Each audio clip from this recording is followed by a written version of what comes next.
Shalom teman-teman Youth dimanapun kalian berada, puji Tuhan di hari ini kita bisa kembali bertemu untuk ibadah bersama-sama. Pada hari ini kita mau minta pimpinan daripada Roh Kudus hadir di tengah-tengah kita agar memimpin kita dan memberikan hikmat bagi kita agar kita boleh melakukan ibadah ini untuk hormat dan kemuliaan bagi nama Tuhan saja. Sebelum kita masuk ke dalam ibadah kita pada sore hari ini, kita mau bersaat teduh terlebih dahulu. Kita mau berdoa. Tuhan Yesus, Allah Bapa kami yang baik, terima kasih ya Bapa, kami mengucap syukur di hari ini atas penyertaan daripada Tuhan, atas kasih daripada Tuhan. Kami boleh diberikan kesempatan untuk bersama-sama ibadah, memuji serta memuliakan nama Tuhan. Tuhan Yesus yang baik, hadirlah di tengah-tengah kami Bapa. Curahkan Roh Kudus di tengah-tengah kami ya Bapa, agar kami boleh memulai ibadah kami dengan penuh hikmat dan penuh sukacita ya Bapa. Biarlah ibadah ini dari awal pertengahan hingga akhirnya Bapa hanya untuk hormat dan kemuliaan bagi nama-Mu saja Tuhan. Tuhan berikan kami ya Bapa kesiapan hati, kesiapan pikiran, kesiapan diri kami untuk memulai ibadah ini ya Bapa, agar kami boleh bersungguh-sungguh dalam melakukan ibadah ini ya Bapa. Terima kasih Yesus, terima kasih Tuhan. Hanya dalam nama Tuhan Yesus kami sudah berdoa dan mengucap syukur. Haleluya, amin.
berharap teman-teman di rumah masih semangat dan bersukacita mengikuti ibadah kita pada hari ini.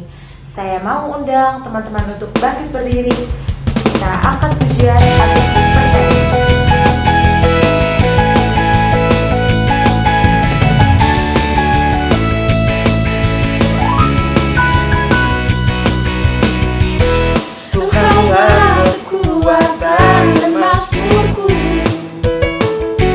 Dia gunung batu dan keselamatanku,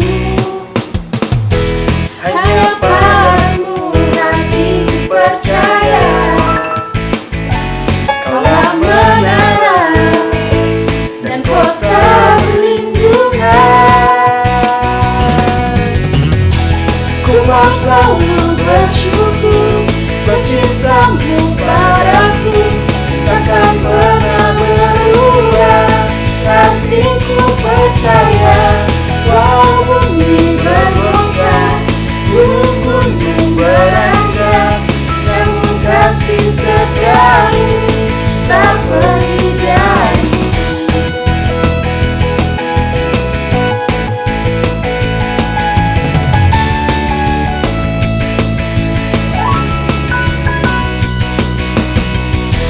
Tuhanlah kekuatan dan mazmurku, Dia gunung batu dan keselamatanku, hanya padamu hatiku percaya. Kaulah menara dan kota perlindungan. Ku mau selalu bersyukur cintamu padaku, takkan pernah berubah. Hatiku percaya, walau bumi bergoncang, gunung-gunung beranjak, namun kasih setiamu tak pergi dariku. Ku mau selalu bersyukur sebab cintamu padaku, takkan pernah berubah. Hatiku percaya, walau bumi bergoncang, gunung-gunung beranjak, namun kasih setiamu tak pergi dariku.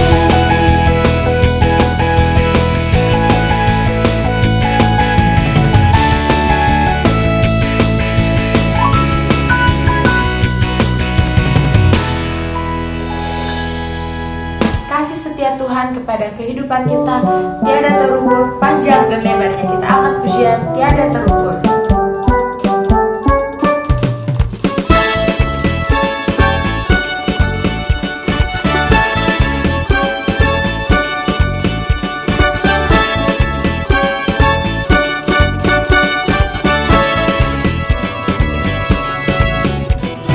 Tiada terukur besar kasih setiamu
terbaik bagi Tuhan. Kita angkat pujian, berilah yang baik.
Bapa kami yang baik, terima kasih ya Bapak, kami mengucap syukur di hari ini atas penyertaan Tuhan. Sebentar tadi kami sudah memberikan yang terbaik untuk-Mu ya Bapak. Biarlah apa yang sudah kami berikan ini hanya untuk hormat dan kemuliaan bagi nama-Mu saja ya Bapak. Biarlah apa yang sudah kami berikan ini ya Bapak boleh menjadi dupa yang harum di hadapan-Mu ya Bapak. Terima kasih ya Bapak, berkati setiap kami ya Bapak, berkati seturut pekerjaan kami Bapak. Kami menyerahkan semuanya ini hanya dalam tangan penyertaan-Mu saja ya Bapak. Hanya di dalam nama Tuhan Yesus, Allah Bapa yang hidup, kami sudah berdoa. Haleluya, amin. 2 Timotius 3 ayat 16-17. Segala tulisan yang diilhamkan Allah memang bermanfaat untuk mengajar, untuk menyatakan kesalahan, untuk memperbaiki kelakuan, dan untuk mendidik orang dalam kebenaran. Dengan demikian, tiap-tiap manusia, kepunyaan Allah, diperlengkapi untuk setiap perbuatan baik. Kita masuk ke dalam firman Tuhan, kita akan pujian.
Salam teman-teman yang terkasih di dalam nama Tuhan, puji Tuhan, bagaimana kabarnya?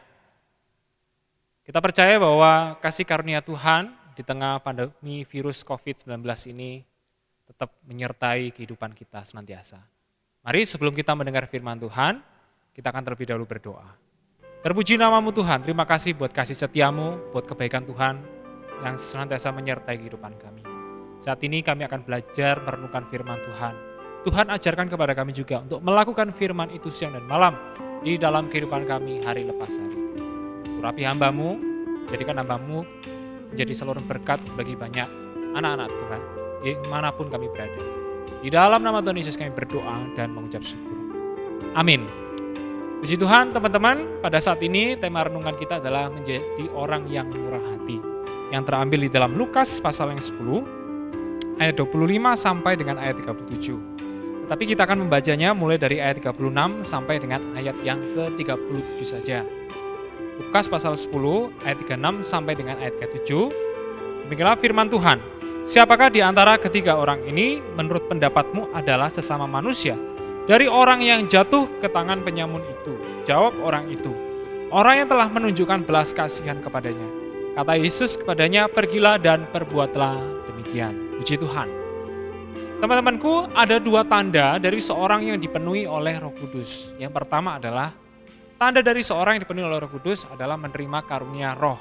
Ya. Karunia, kata karunia atau karismata itu memiliki bentuk yang beragam. Ya, seperti karunia penyembuhan, karunia pengajaran, karunia penginjilan, ya, karunia berkhotbah, itu memiliki bentuk yang beragam. Tetapi teman-teman, karunia itu harus dibedakan menjadi dua macam. Ada yang namanya karunia yang bersifat mujizat, tetapi juga ada karunia yang bersifat non-mujizat. Nah, itu adalah tanda yang pertama dari seorang yang dipenuhi oleh Roh Kudus. Nah, fungsi daripada karunia itu sendiri adalah untuk kemuliaan nama Tuhan, untuk tugas pengabaran Injil. Untuk apa lagi? Untuk membangun jemaat supaya bertekun di dalam pengajaran para rasul. Itu adalah ciri yang pertama, dipenuhi atau diperlengkapi dengan karunia Roh. Nah, sementara tanda yang kedua dari seorang yang dipenuhi oleh Roh Kudus adalah senantiasa memancarkan buah-buah Roh, senantiasa menghasilkan buah-buah Roh. Seperti yang disebutkan oleh Rasul Paulus, ada 9 buah Roh, ya. Nah, salah satunya adalah kemurahan hati. Apa sih kemurahan hati itu? Kemurahan hati itu adalah keramah tamahan. Kemurahan hati itu adalah orang yang suka bersahabat. Kemurahan hati itu adalah orang yang peka terhadap kebutuhan atau penderitaan atau persoalan yang dihadapi oleh orang lain. Tapi pada zaman ini, ya, seringkali ditemukan banyak sekali orang-orang yang hidup bukan dengan kemurahan hati. Tentunya dengan budaya individualistis, ya. Apa itu budaya individualistis? Budaya individualistis itu adalah satu budaya, ya, yang seringkali memikirkan kesenangan diri sendiri. Ya, tidak mau peka terhadap kebutuhan orang lain. Ya, kalau orang itu miskin, ya, kalau orang itu menderita, kalau orang itu sakit, ya, itu bukan urusan saya. Tetapi itu adalah, ya, urusan mereka sendiri dan itu tidak ada hubungannya dengan saya. Itu adalah orang-orang yang mementingkan diri sendiri. Orang yang hidup di dalam budaya individualistis. Oleh sebab itu teman-teman, kita diajar untuk senantiasa peka terhadap kebutuhan orang lain. Bermurah hati terhadap siapa? Orang-orang yang ada di sekitar kita. Oleh sebab itu kita akan belajar firman Tuhan yang terdapat di dalam Lukas pasal 10 ayat 25 sampai dengan ayat yang ke-37. Nah, di dalam perumpamaan ini Tuhan Yesus menjelaskan bahwa ada seorang yang turun dari Yerusalem menuju kepada kota Yeriko. Ya, kalau dari Yerusalem menuju kepada kota Yeriko, ya berarti orang ini adalah berkebangsaan Israel atau Yahudi, teman-teman. Nah, teman-teman, di dalam perjalanan menuju kota Yeriko, tiba-tiba orang ini dirampok habis-habisan oleh seorang perampok. Ya, dipukuli dan tinggalkan setengah mati di pinggir jalan. Sampai suatu ketika datanglah seorang imam. Ya, imam itu siapa? Imam itu ya tidak disebutkan di dalam perumpamaan ini namanya siapa. Tapi yang jelas di sini adalah imam adalah tokoh beragama. Nah, tugas daripada imam itu sendiri adalah menjadi pengantara antara siapa? Antara manusia berdosa dengan Allah yang kudus. Dengan cara apa? Mempersembahkan korban bakaran kepada Allah yang kudus. Nah, kalau zaman sekarang ya sudah tidak ada lagi imam manusia. Karena apa? Kita memiliki iman perjanjian baru. Siapa itu? Tuhan Yesus. Tuhan Yesus yang menjadi imam kita. Tuhan Yesus yang menjadi jembatan yang menghubungkan antara manusia berdosa dengan Allah yang kudus. Tuhan Yesus menjadi perantara bagi kita. Oleh sebab itu Tuhan Yesus seringkali berkata, akulah jalan kebenaran dan hidup. Ya, tidak ada seorang pun yang dapat datang kepada Bapa kalau tidak melalui aku. Nah, hal ini membuktikan peran daripada imam Tuhan Yesus. Tuhan Yesus menjadi jembatan sehingga setiap orang yang percaya kepadanya akan melihat Allah. Nah, teman-teman yang terkasih di dalam nama Tuhan, namun apa yang dilakukan oleh imam ini ketika imam itu melihat ada orang yang menderita, ada orang yang membutuhkan pertolongan. Yang dilakukan oleh imam ini adalah dia tidak melakukan apa-apa. Dia hanya sekedar melihat, ya. Setelah itu meninggalkannya. Lalu datanglah orang yang kedua. Siapa orang yang kedua? Orang yang kedua adalah seorang keturunan Lewi, ya. Nah, keturunan Lewi di sini adalah atau orang Lewi di sini adalah orang-orang yang ditunjuk oleh Allah untuk membantu aktivitas para imam di dalam menyelenggarakan ibadah di bait Allah atau bait suci. Nah, tetapi apa yang dilakukan oleh orang Lewi ini? Dia tidak melakukan apa-apa. Dia hanya sekedar melihat, lalu kemudian meninggalkannya begitu saja. Nah, teman-teman, tetapi berbeda seperti yang dilakukan oleh orang Samaria ini. Apa yang dilakukan oleh orang Samaria ini ketika ia melihat ada orang yang menderita, ada orang yang membutuhkan pertolongan di tengah perjalanannya. Teman-teman, yang dilakukan oleh orang Samaria ini bukan hanya sekedar melihat dan kemudian meninggalkannya, tetapi yang dilakukan oleh orang Samaria ini adalah menolongnya, menolong orang itu, ya, merawat orang-orang itu, menyembuhkan luka-lukanya. Bukan hanya sekedar itu saja, tapi juga menuangkan apa? Anggur dan minyak. Nah, anggur dan minyak pada zaman itu menjadi media pengobatan, menjadi media yang seringkali dipakai oleh tabib atau dokter pada zaman itu. Nah, anggur itu berfungsi untuk membunuh kuman-kuman yang menyebabkan infeksi. Karena apa? Anggur mengandung alkohol. Nah, sementara minyak itu digunakan untuk menyembuhkan luka-lukanya, ya. Nah, jadi anggur dan juga minyak itu berfungsi sebagai media pengobatan kedokteran pada masa itu. Nah, bukan hanya sekedar merawatnya, tetapi juga membiayai seluruh kebutuhannya sampai kemudian orang itu sembuh. Teman-teman yang terkasih di dalam nama Tuhan, kalau kita belajar, ya, mengenai latar belakang daripada kehidupan orang Samaria. Teman-teman, orang Samaria itu adalah musuh bebuyutan daripada orang-orang Yahudi. Ada sebuah tradisi, ada sebuah peraturan di kalangan orang-orang Yahudi bahwa mereka dilarang untuk berkomunikasi dengan orang Samaria. Karena apa? Menjadi musuh besar, ya, bagi orang-orang Yahudi. Teman-teman, kalau masih ingat perjumpaan antara Yesus dengan perempuan Samaria pada saat itu, teman-teman, dikisahkan bahwa suatu saat Yesus berjumpa dengan perempuan Samaria, ya, dan kemudian Tuhan Yesus meminta air, ya, kepada siapa? Kepada perempuan Samaria. Tetapi kemudian dengan heran perempuan Samaria ini menjawab, ya, Tuhan, ya, masakah engkau orang Yahudi berbicara dengan kami orang Samaria? Karena apa? Karena orang Yahudi itu dilarang untuk berbicara dengan orang Samaria.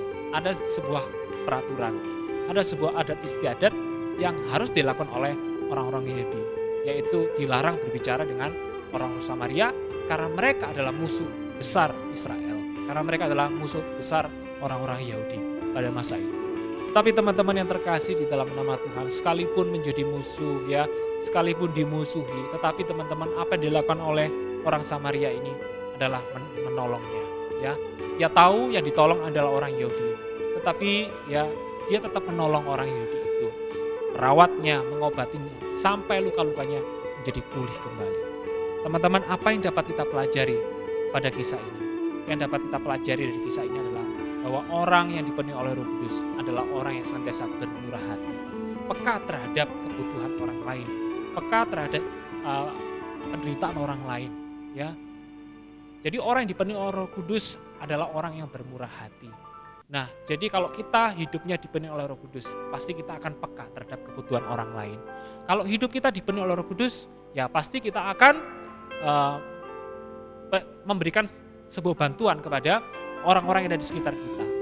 Nah, teman-teman yang terkasih di dalam nama Tuhan, gak mungkin orang yang tidak dipenuhi oleh Roh Kudus cuek. Tidak mungkin orang yang dipenuhi oleh Roh Kudus ya mementingkan hidupnya sendiri. Tidak mungkin seperti itu. Pasti dia akan membantu orang-orang yang di sekitarnya.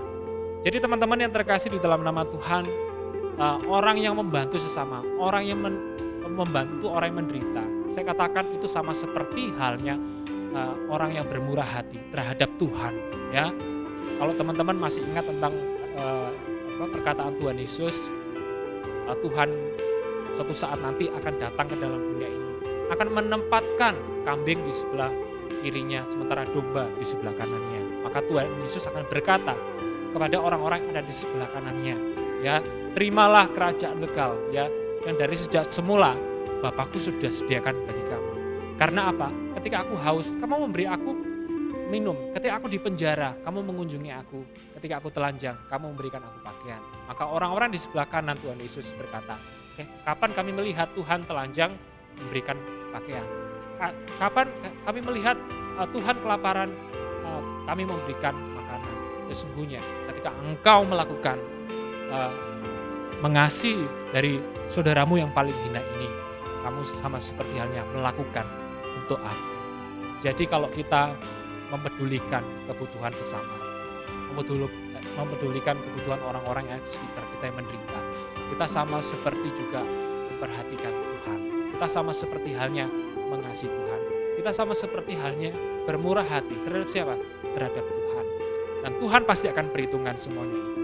Nah, janji firman Tuhan bagi orang yang bermurah hati adalah berbahagialah atau diberkatilah orang yang murah hatinya. Karena apa? Karena sesungguhnya dia akan beroleh kemurahan. Kemurahan dari siapa? Kemurahan dari Tuhan Yesus. Artinya apa, teman-teman? Artinya adalah bahwa orang yang senantiasa bermurah hati akan mewarisi berkat Tuhan. Jadi jangan jemu-jemu untuk bermurah hati. Dan orang yang dikendalikan dan dikuasai oleh Roh Kudus, hidupnya akan senantiasa bermurah hati, peka terhadap kebutuhan orang lain, dan mengasihi sesama. Firman Tuhan memberkati. Mari kita bersatu hati, kita akan berdoa. Terpuji namamu Tuhan, terima kasih buat kasih setiamu di dalam hidup kami. Terima kasih Tuhan, firman-Mu sudah mengajarkan kepada kami tentang kemurahan hati, tentang menjadi seorang yang rendah hati, menjadi seorang yang mengasihi sesama, dan peka terhadap kemurahan, peka terhadap kebutuhan orang lain. Tuhan ajarkan kepada kami menjadi sama seperti Tuhan yang adalah murah hati. Terima kasih Tuhan, pakai kami jadi berkat bagi orang-orang sekitar kami. Pakai kami jadi berkat bagi orang-orang yang membutuhkan, bagi orang-orang yang menderita. Supaya nama Tuhan dipermuliakan, kasih Tuhan dibagikan kepada banyak orang. Terpuji namamu, di dalam nama Tuhan Yesus kami berdoa dan mengucap syukur. Amin. Kita mau meresponi firman Tuhan yang sudah kita dengarkan bersama-sama. Kita angkat pujian hati sebagai hamba.